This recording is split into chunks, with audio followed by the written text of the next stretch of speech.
Agora eu vou trazer aqui o voto do ministro Luiz Fux. Ele foi o segundo a votar na tarde de hoje e defendeu a criminalização do porte de maconha.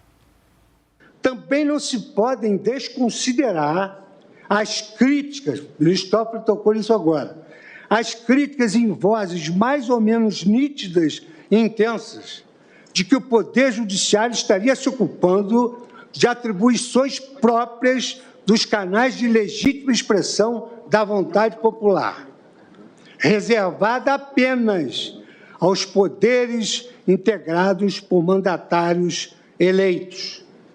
Nós não somos juízes eleitos. O Brasil não tem governo de juízes. Bom, e Luiz Fux fez um duro discurso contra o ativismo judicial. Essa prática, anoto aqui, tem exposto o Poder Judiciário, em especial o Supremo Tribunal Federal, a um protagonismo deletério, corroendo a credibilidade dos tribunais quando decidem questões permeadas por desacordos morais que deveriam ser decididas na arena política. É lá que tem que ser decidido. É lá que tem que pagar o preço social. Não é que nós tenhamos receio, não, mas nós temos de ter deferência, porque num Estado democrático, a instância maior é o parlamento. No Estado democrático, a instância maior é o parlamento. Disse isso no discurso, estou repetindo agora, porque pior do que não saber direito é um juiz que não tem coerência.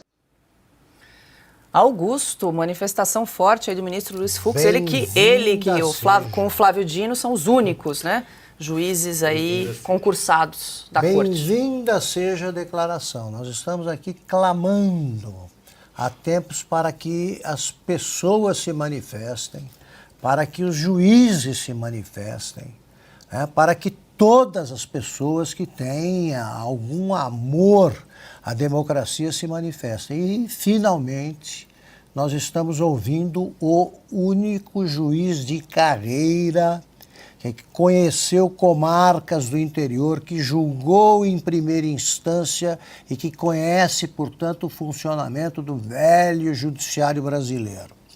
Nós dissemos aqui, é uma constatação, o Flávio Dino também é um juiz concursado, mas não tem a experiência que tem o juiz de primeira instância, como foi o Fux, que também atuou na segunda instância, depois na terceira e até chegar ao Supremo. Ele conhece o judiciário e soltou, né, o que eu espero que seja um grito preso na garganta.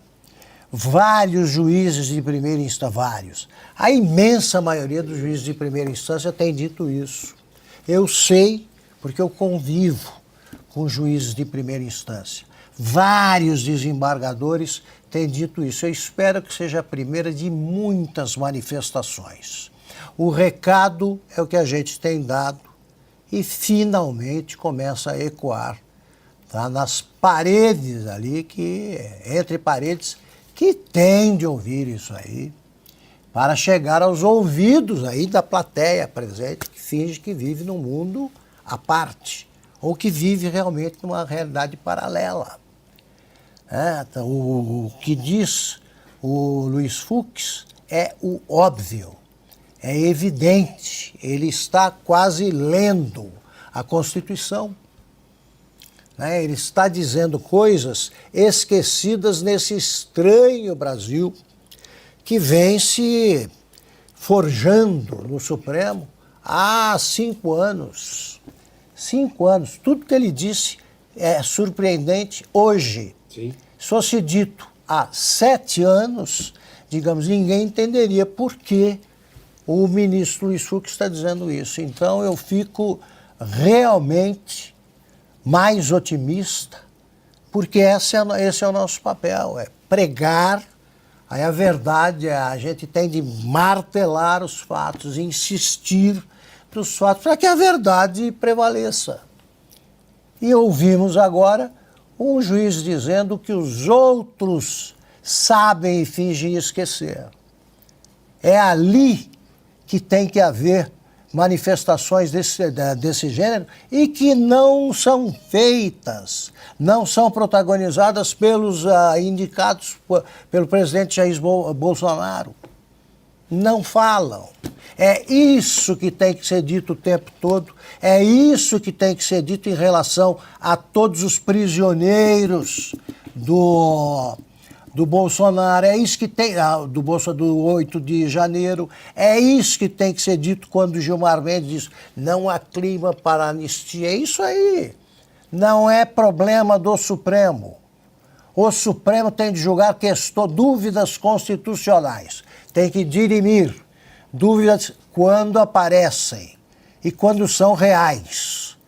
O resto é com outros poderes. O Supremo que fique no seu espaço. É o que está dizendo o ministro Luiz Fux. Um sopro de esperança aí, Piotr, porque diferente aí do voto do ministro Dias Toffoli, Luiz Fux foi muito claro, né? Sim. Quando falou, nós não somos juízes eleitos, quando disse que a arena política é o lugar adequado para discutir temas como a questão de drogas, foi muito objetivo ali e passou um recado para os demais. Paula, me permita, eu creio que ele usou a votação deste momento em relação ao porte de drogas para falar de um sentimento que ele tem sobre o Supremo como um todo. Para mim, ele está indo muito além, inclusive, do que foi a votação de hoje. Faltava isso. Faltava o Supremo, alguém de dentro do Supremo, dizer aos seus pares o que a sociedade grita há muito tempo do lado de fora. Isso é um avanço. Eu entendo que as pessoas estejam um pouco preocupadas, dizendo, talvez isso seja só uma exceção. Não. Começa com alguém. Daí eu reforço, faltava alguém de dentro do Supremo dizer o que a sociedade já grita e baseada a sociedade, não o Supremo, no que diz a Constituição e no que foi o Supremo Tribunal Federal, até como se referiu Augusto aqui, até em torno de 7 anos. 7 anos atrás, 8, não mais que isso. Naquele momento ninguém entenderia. Hoje todo mundo sabe que neste momento temos um ministro do Supremo que está fazendo um duplo favor. Olha que coisa interessante. Ao tentar preservar o Supremo do absurdo, da enrascada que se meteu por esse ativismo judicial que ele chama de protagonismo deletério, porque se sobrepõe justamente às instâncias e aos poderes que têm representatividade popular, e ele chama o parlamento de, como obviamente é, a instância maior do Estado Democrático de Direito, que ali sim o barulho das opiniões das pessoas, dos parlamentares, pode acontecer. Porque lá tem representatividade popular. Juízes não são eleitos. O Brasil não é governado por juízes eleitos, não do Estado Democrático. Ele insiste um pouco mais. O Supremo não detém o monopólio das respostas. Ou seja, então o Supremo não deve ser perguntado tudo. Porque não está previsto na lei que ele responda sobre tudo. Não é o Supremo o legítimo oráculo para todos os dilemas morais, políticos e econômicos da nação. Justamente reclamando que este assunto tem que ser interna corporis, ou seja, dentro do Congresso Nacional ou do Executivo. Não o Supremo toda hora ter que se decidir sobre isso. O ministro Luiz Fux é tão feliz no que ele está dizendo e tão legítimo do ponto de vista do que prega, do que a lógica jurídica brasileira, do que diz a Constituição, que ao defender o Supremo, ele está defendendo a democracia, tal como o próprio Supremo a entendia e a praticava há pouco mais de 7 anos. Não tem feito isso nesses últimos anos, muito pelo contrário, tem afrontado a própria lógica. Nós falamos aqui com alguma frequência de que formações anteriores do Supremo, ou seja, com outros juízes, se espantariam, obviamente, com o que se tem hoje. Ou seja, é importante frisar esta parte. Faltava alguém de dentro do Supremo dizer o que a sociedade já estava gritando do lado de fora. Este é um começo promissor, sim, eu não vou me furtar em dizer isso e vou continuar nesse momento, porque quando alguém diz alguma coisa dessa, você tem que apoiar. Porque antes a gente criticava quem dizia o contrário. Então, por uma questão de lógica e coerência, sim, é preciso apoiar o que disse o ministro Fux. E, na minha opinião, ele só usou este momento para falar de todos os eventos e assuntos que o Supremo tem se metido de forma inconstitucional. Não somos juízes eleitos. Acho que a frase é terminativa, né? Exatamente. Bom, só para a gente fazer um resumo, então, do que ocorreu na tarde de hoje sobre esse assunto, com o voto, então, de todos os ministros, o placar ficou em 8-3 contra a criminalização do porte de maconha para uso pessoal. O STF vai retomar a sessão amanhã para debater uma quantidade para diferenciar, então, o usuário do traficante. A proposta com mais adesões até o momento é a do ministro Alexandre de Moraes. Segundo o magistrado, deve ser então considerado como usuário quem guardar, adquirir ou portar até 60 gramas de maconha, desde que não haja indícios de tráfico. E aí abre de novo uma margem subjetiva para o juiz definir, mas isso joga lá para frente, né? E só para trazer aqui, o presidente do Congresso, Rodrigo Pacheco, se manifestou e disse discordar então da posição do Supremo sobre o porte de droga da maconha para uso pessoal. Para o senador, que é o autor de uma proposta de emenda à Constituição que proíbe o porte de qualquer tipo de droga, a descriminalização via decisão judicial é uma invasão à competência do Congresso. Eu discordo da decisão do Supremo Tribunal Federal, eu já falei por mais de uma vez a respeito desse tema. Eu considero que uma descriminalização só pode se dar através do processo legislativo e não por uma decisão judicial. Há razões, inclusive, expostas nesse sentido. Essa questão das drogas e da descriminalização das drogas é uma ideia que é suscitada em diversas partes do mundo, mas há um caminho próprio para se percorrer nessa discussão, que é o processo legislativo. Há uma lógica jurídica, política, racional em relação a isso, que, na minha opinião, não pode ser quebrada por uma decisão judicial que destaque uma determinada substância entorpecente, invadindo a competência técnica, que é própria da Anvisa, e invadindo a competência legislativa, que é própria do Congresso Nacional. Silvio, dá para a gente juntar aí essa declaração do presidente do Senado, Rodrigo Pacheco, aí, que criticou essa invasão de competência do Supremo em relação a esse tema, também com o que disse o ministro Luiz Fux, quando foi declarar o seu voto aí na tarde de hoje, quando foi muito claro, né? Não somos juízes eleitos. E aí disse que a matéria deveria ser entregue aí ao parlamento. Vamos lá, então. Primeiro, em relação ao Rodrigo Pacheco, ele parece que está sempre com sono, né? É impressionante. E aí ele diz, a lógica foi quebrada, o rito foi quebrado. Ele é o presidente do Congresso Nacional, ele fez o quê? Por que ele não colocou para votar antes, então? Por que ele não fez o tema andar? E a gente sabe como é que funciona o processo legislativo. É com base em acordo. Chama os líderes, reúnem-se todos ali na sala da presidência do Congresso Nacional, líderes da Câmara, líderes do Senado, e faz o projeto andar. Se for uma proposta de emenda à Constituição, reúne-se número suficiente, só entra para votar na certeza porque precisa do crivo em 2 votações nas 2 casas, né? Sistema bicameral de emenda à Constituição. Se for projeto de lei é mais fácil.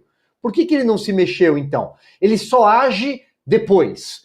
Depois que acontece, depois de que há claramente um avanço de prerrogativa constitucional, de que o Supremo Tribunal Federal legisla, estamos aqui falando isso como um disco riscado há dias, há semanas, há anos, todo mundo já sabe, mas o Rodrigo Pacheco é a reação e sempre tardia. Em relação ao Luiz Fux, ele faz jus com essa fala à sua carreira jurídica, porque ele é o único que tem, de fato, uma sólida carreira jurídica. O Luiz Fux chegou ao Supremo Tribunal Federal indicado pela presidente Dilma Rousseff em 2011, mas ele era egresso do Superior Tribunal de Justiça, indicado pelo Fernando Henrique Cardoso. Quando ele assume a carreira no STF, ele substitui o Eros Grau. E ele teve boas passagens pelo Supremo Tribunal Federal. Ele foi um lavajatista. Recentemente, quando o ministro Dias Toffoli... O primeiro-ministro Ricardo Lewandowski, né, que agora foi transferido para o Ministério da Justiça no Executivo.